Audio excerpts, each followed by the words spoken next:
오늘 말씀 신약 성경 디도서 2장 11절로 14절 말씀. 신약 성경 뒤편에 있습니다. 디도서 2장 11절부터 14절 말씀까지 제가 가진 성경으로 신약 성경 349쪽 정도 됩니다. 디도서 2장 11절부터 14절 말씀까지 찾으신 줄 알고 우리 짧으니까 다 같이 한번 합독하도록 하겠습니다. 11절부터 14절까지 같이 읽어보겠습니다. 자, 시작. 모든 사람에게 구원을 주시는 하나님의 은혜가 나타나 우리를 양육하시되 경건하지 않은 것과 이 세상 정욕을 다 버리고 신중함과 의로움과 경건함으로 이 세상에 살고 복스러운 소망과 우리의 크신 하나님 구주 예수 그리스도의 영광이 나타나심을 기다리게 하셨으니 그가 우리를 대신하여 자신을 주심은 모든 불법에서 우리를 속량하시고 우리를 깨끗하게 하사 선한 일을 열심히 하는 자가 자기 백성이 되게 하려 하심이라. 아멘. 예, 우리 말씀의 제목을 다 같이 한번 읽어보시겠습니다. 자, 시작. 최선을 다해 베푸신 최고의 선물. 예, 최선을 다해 베푸신 최고의 선물이라는 제목으로 성탄절 예배 설교 말씀의 은혜 나누도록 하겠습니다. 자주 쓰는 단어인데도 거기에 담긴 의미를 제대로 이해하거나 그 말을 적합하게 사용하는 경향이 점점 줄어드는 추세인 것 같습니다. 게다가 요즘 우리나라에서는 한자 단어를 잘 사용하지 않을 뿐더러 기성세대와는 다르게 젊은 세대는 한자 교육을 선택적으로 받은 탓에 뉴스나 포털 사이트에서는 이런 이야기가 심심치 않게 떠돌았죠. 금일을 금요일로, 심심한 위로나 사과를 지루한 위로나 사과로, 그렇게 착각하는 사례가 적지 않게 소개되고 있고, 심지어 순 우리말인 사흘을 사일로 잘못 알아듣는 경우도 허다할 정도입니다. 2015년도에 개봉해서 1000만 관객 이상을 개봉했던 영화 베테랑을 기억하시죠? 그 영화에 등장하는 여러 인물 중에도 악역을 담당했던 그 배우 유아인이 꽤 인상적인 연기를 보여줬었는데 극 중에 어이가 없네 하고 내뱉은 대사가 엄청난 인기를 얻으면서 지금까지도 회자되는 중입니다. 원래 어이없다 하는 말은 어처구니 없다 하는 말로도 종종 쓰이는데 그 말은 일이 너무 뜻밖이거나 기가 막혀서 할 말이 없을 때 주로 사용되죠. 물론 이 말의 기원이 어디서부터인지 정확히 알 수 있는 길은 없습니다. 다만 어떤 학자들은 이렇게 얘기하는 것이죠. 궁궐 지붕 끝의 흙으로 만든 장식물인 토우를 어처구니로 보는 사람들도 있고, 혹은 맷돌의 손잡이 어이가 빠져 일을 못하는 황당한 상황을 뜻하는 말에서 유래한 것으로 추측하기도 합니다. 어쨌든 어처구니가 없다, 어이없다 하는 말은 원래 있어야 할 것이 없어진 당혹스러운 상황에 대한 비유적 표현이죠.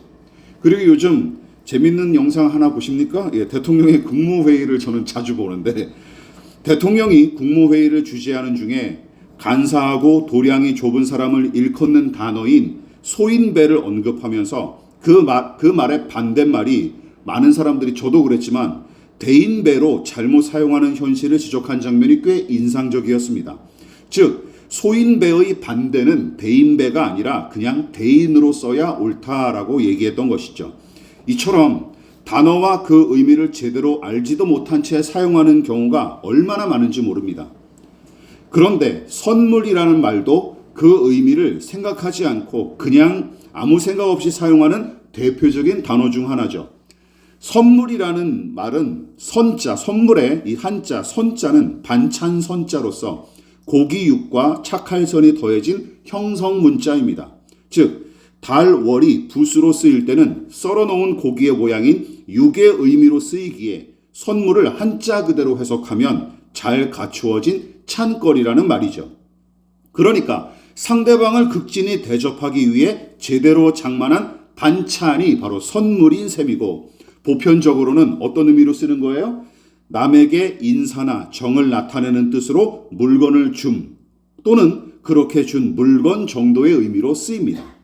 그러나 국어 단어의 뜻을 제대로 이해하고 그 용법에 맞춰 올바르게 사용하자 하고 주장하기 위해서 제가 이 성탄절 설교를 준비한 게 아닙니다. 다만 성탄절을 맞이하여 하나님께서 마련해 놓으신 진정한 선물이 무엇인지에 관해 살피고 은혜를 나눌 목적으로 오늘 말씀을 준비했습니다. 어느 때인지는 잘 모르겠지만 성탄절과 선물은 때려야 뗄 수 없는 관계로 자리매김했고, 그런 거로 선물이 없는 성탄절은 팥 없는 찐빵이나 고무줄 없는 팬티처럼 생각될 정도죠. 하기야 첫 성탄의 자리에 참석했던 동방의 박사들이 아기 예수께 예물을 준비하여 바친 일도 구주와 왕으로 오신 예수님을 경배하기 위한 행위였지만 넓게는 예수님께 선물을 드린 행위로 봐도 무방할 것입니다. 어쨌든 성탄절이 아닐지라도 누구나 선물을 받아본 경험이 다 있으실 텐데, 그 중에서도 아까 말씀드렸던 식으로 내 입맛에 맞는 반찬을 푸짐하게 준비한 밥상을 받아본 것처럼 내 마음에 쏙 드는 선물이나 크게 감동했던 선물을 받아본 기억이 아마 여러분 나름대로 다 개인적으로 있으실 것입니다. 자, 그렇다면 여기서 한번 마음속으로 대답해 보십시오. 그렇다면 크게 감동할 만큼 기억에 남는 선물은 무엇이었고 누구에게 받아본 선물인지 지금 한번 머릿속으로 한번 떠올려 보시기 바랍니다. 그게 없다면 너무 불행한 인생 아닐까요? 한번 떠올려 보십시오. 상투적이면서도 정답 같은 대답은 집어치우고 자신의 마음을 울리고 매우 귀하게 생각했던 선물과 그 상황들을 떠올려 보시라라는 말씀입니다. 가족에게 받았던 선물을 제외하고 저의 경우는 두 가지 선물이 먼저 떠오릅니다. 예전에도 한번 제가 말씀드린 적이 있었는데, 우선은 제가 21살을 간 넘겼던 1994년 초겨울, 그러니까 지금으로부터 대략 30여 년 전에 친할머니께서 입대하기 며칠 전에 주셨던 용돈 2만 원이 생각납니다. 입대를 며칠 앞두고 큰 댁에 계신 할머니께 인사를 드리러 찾아뵀었는데, 그때 제 손에 10,000원짜리 지폐 2장을 쥐어주신 할머니의 손길, 그리고 시골길 모퉁이를 돌 때까지 큰댁 입구에서 손을 흔들어 주셨던 친할머님의 모습이 아직도 생생합니다. 그만큼 감사한 마음이 깊었던 까닭도 있었지만, 불행하게도 제대한 이후로는 정정하신 할머니의 모습을 다시는 볼 수 없었기 때문에 특별히 이 친할머니의 마지막 선물이 저의 뇌리에 깊이 새겨진 것 같습니다. 또 한 가지는 군입대해서 군복무하던 시절에 병원 신세를 지던 적이 있었는데, 함께 신앙생활했던 교회 누나에게 받았던 선물입니다. 제가 군대의 생리와 그 폭력적인 집단 생활에 적응하지 못하고 몹시 고통을 당했던 와중에 결국은 입대 한 4개월 만에 몸과 마음에 큰 탈이 나서 홍천의 군병원으로 후송을 갈 수밖에 없었고, 이미 지칠 대로 지쳐버린 문드러진 몸과 마음만큼 저의 신앙마저 곤두박질 치던 시절이었었는데, 홍천의 두촌면이 고향이었던 교회 누나가 집으로 가는 도중에 면회를 신청했고 10분 남짓했던 면회 시간 동안 안부를 물어주고 또 기도해 준 다음 자신이 가지고 있던 성경을 스스럼없이 건네주고 헤어진 게 전부였습니다. 그게 토요일 저녁 무렵이었어요. 그래서 면회 시간이 짧아서 한 10분 남짓 만나고 그냥 기도하고 그냥 이렇게 헤어졌습니다. 그게 전부였습니다. 그러니까 다친 교회 동생을 안타깝게 여겨 지니고 있었던 성경을 건네줬을 뿐인데, 저는 3개월 동안 병원에서 그 성경책을 읽으면서 병원 생활을 하루하루 버텼던 일이 생각납니다. 그때 아마 신구약 성경을 거반 다 읽었을 거예요. 할머니의 현금 2만 원, 교회 누나의 성경, 두 가지 선물의 공통점 중 하나는 무엇일까요? 모두 거액에 값나가는 선물과는 거리가 멀다는 점이 공통점입니다. 그런데도 지금까지 그때 느꼈던 감정과 풍경이 또한 그 사람들의 얼굴이 생생하게 기억나는 까닭은 무엇일까요? 한 가지는 확실합니다. 이것 때문이었죠. 당시 할머니와 그 누나가 제게 줄 수 있는 최선의 선물이었기 때문이었습니다. 여러분, 희귀하고 값비싸서 최고의 선물이 아닙니다. 마찬가지죠. 한 접시에 수백만 원 하는 값비싼 요리가 제일 맛있을까요? 물론 적잖은 사람들은 그렇다 하고 얘기할 수 있겠지만 저는 이렇게 이야기할 것 같습니다. 최선을 다해 만든 요리가 최고의 요리다라고 이야기하겠습니다. 선물도 마찬가지죠. 선물에 관해서도 저는 이렇게 이야기하고 싶습니다. 어떻게? 최고의 선물은 최선의 선물이고 최선의 선물이 최고의 선물이다 하고 말하고 싶습니다. 왜냐하면 그것이 하나님의 관점에 부합하고 또한 더불어 성경도 그 정신을 지지하고 있기 때문입니다. 여러분, 만일 하나님께서 가장 도덕적인 사람만 구원하신다면 구원의 은혜를 받을 사람이 과연 우리 지구상에 얼마나 될 수 있을까요? 하나도 없습니다. 솔직히 얘기하면. 또한 최고의 실력을 가지고 최고의 성과를 내는 사람한테만 하늘의 상을 주신다면 대부분 신자는 하늘의 상급 같은 것을 꿈도 꾸지 못할 것입니다. 그러므로 하나님은 최고의 믿음으로 최고의 삶을 사는 그런 사람들만의 신이 아니십니다. 그 사실을 우리는 잊지 말아야 합니다. 하나님은 믿음으로 최선을 다해 살아가는 사람들에게 얼마든지 엄지손가락을 축혀 세우시는 분이십니다. 여러분 명심하십시오. 죄인은 하나님의 기준을 절대로 충족시킬 수 없는 존재입니다. 그 사실을 우리 믿는 사람들조차도 너무 잊고 있어요. 여러분, 우리의 행위로는 하나님의 기준을 절대로 충족시킬 수 없습니다. 믿으십니까? 그 사실을 죽을 때까지 명심하십시오.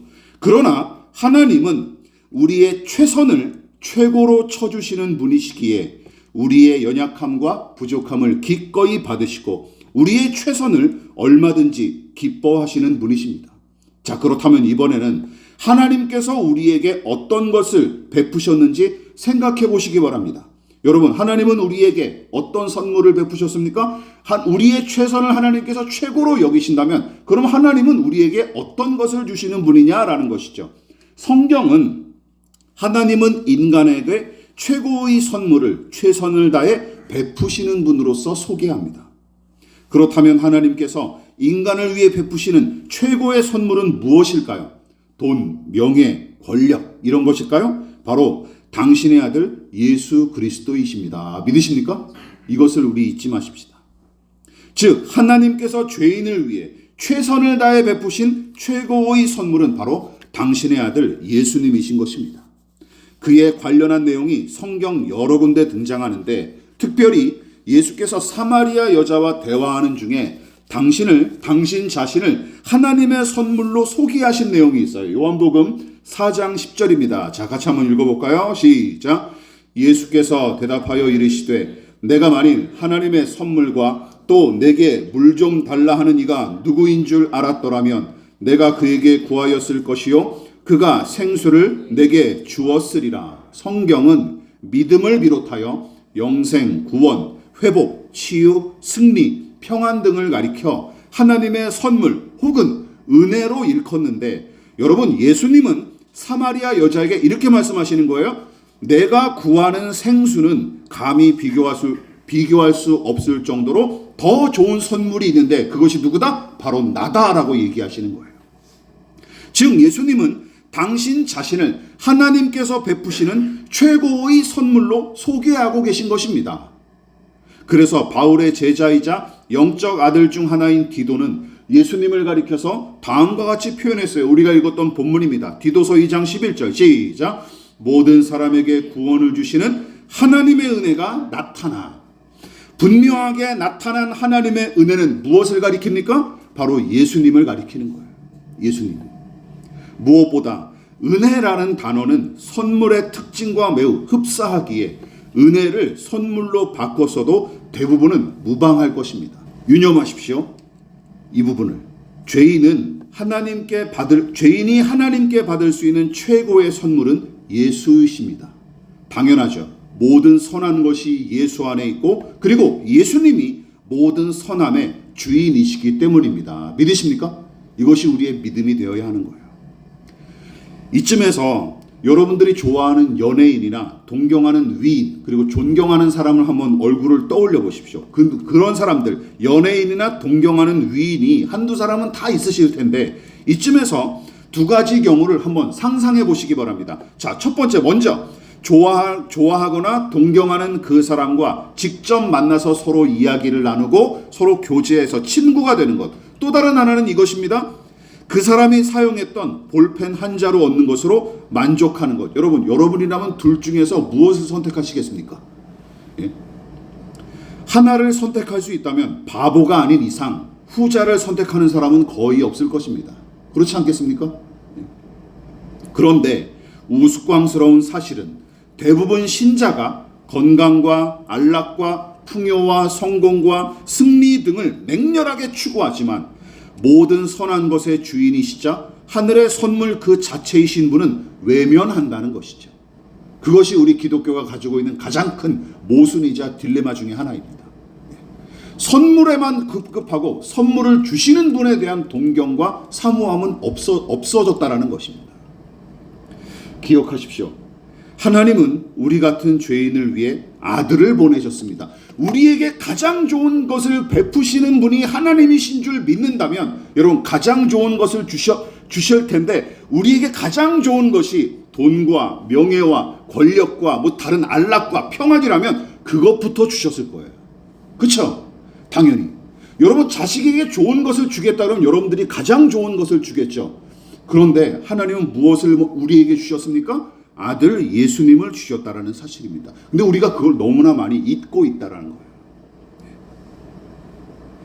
하나님은 우리 같은 죄인을 위해 아들을 보내셨다라는 사실을 기억하십시오.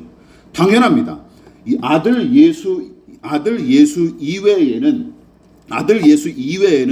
다른 것들은 죄인을 구원하지 못할 뿐더러 진정한 생명과 복도 제공하지 못하기 때문입니다. 따라서 다른 잡다한 선물 꾸러미에 마음을 빼앗기지 않고 오직 최고의 선물로 오신 예수님을 바라봐야 할 존재가 바로 우리 믿는 사람들 그리스도인이라는 것이죠. 또한 성부와 성자께서는 최선을 다해 죄인을 위해 선물하셨는데 아버지와 아들은 최고의 선물을 주시기 위해 무엇을 희생하셨어요? 당신 자신을 희생하신 것입니다. 그래서 디도서 2장 14절은 예수님이 우리를 대신하여 자신을 주셨다고 감격스럽게 선포했던 것입니다. 2장 14절 같이 읽어볼게요. 시작. 그가 우리를 대신하여 자신을 주심은, 여러분 자신을 주셨다는 말은 단지 죄인을 대신하여 담당하신 십자가 죽음만을 가리키는 게 아닙니다. 온 우주와 만물을 창조하시고 다스리시는 하나님 중 한 분인 예수님, 다시 말해 시간과 공간의 창조자이자 진정한 통치자이신 하나님의 아들이 작고 연약한 아기의 모습으로 나신 성육신의 기적까지 포함하는 말이에요. 즉 성탄이야말로 위대한 탄생이라는 말에 딱 어울리는 사건이었는데 이 작은 아기가 우주 만물을 다 합친 값어치보다 더 고귀하고 존귀한 존재임을 믿는 사람들은 그다지 많지 않다라는 게 우리네 현실입니다.